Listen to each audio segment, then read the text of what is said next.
for goods and services in a green-first manner that also enables the continent to leapfrog the industrial development path taken by the global north. An African green industrial capacity will not only serve global demand, but it will also decarbonize global production, thereby fulfilling humanity's most ambitious climate goals. This is the very honest conversation we want to have. We are saying we can have a win-win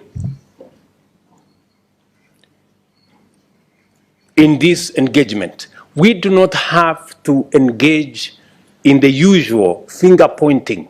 You caused this, you did not cause that. That's all fine.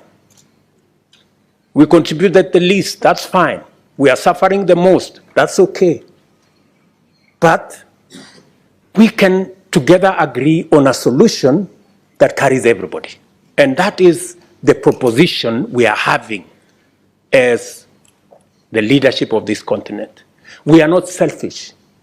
We are willing to share, to present our resources so that we can not only solve our problem, but we can solve the global problem of climate change.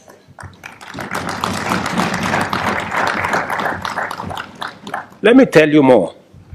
For the first time in history, low or no emission production processes for products like steel, fertilizer, and hydrogen are technically feasible and economically efficient, thanks to Africa's abundant renewable energy potential. Moreover, primary processes of essential ores present a major opportunity for Africa to effectively balance its energy and climate ambition. Africa has 30 to 40% of the world's minerals, including those on which the green energy transition depends. The availability of these significant deposits makes a compelling case for Africa to be a global hub for manufacturing.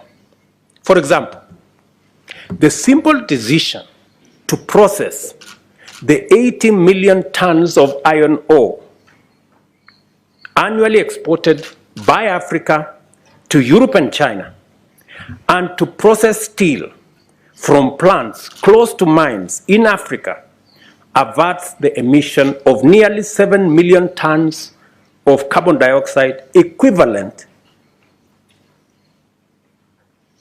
in just 1 year.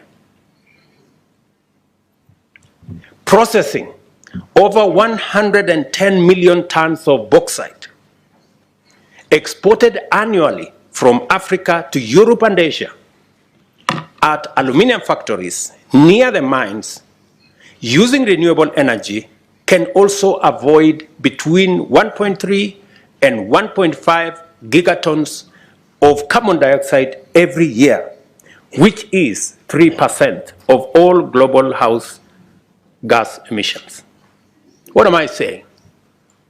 I am saying instead of exporting the iron ores and the bauxite to be processed in Europe and China,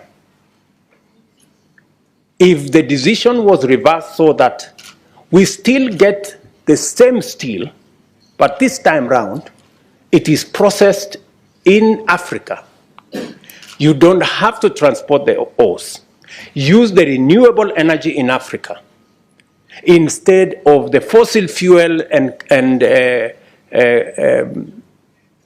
carbon energy in Europe. It is a simple decision. We will still get the steel for everybody, but let's change the paradigm. Instead of transporting iron ore and engaging in huge footprints of carbon, let us process the iron ores and the bauxite in Africa. And we are willing, once it is processed in Africa, we will sell the steel to our friends. We will do two things. We will have created jobs in our continent. We will have done green for everybody, green industrialization for everybody. We will have reduced emissions for everybody. And we will have contributed to solving this big equation of carbon emissions.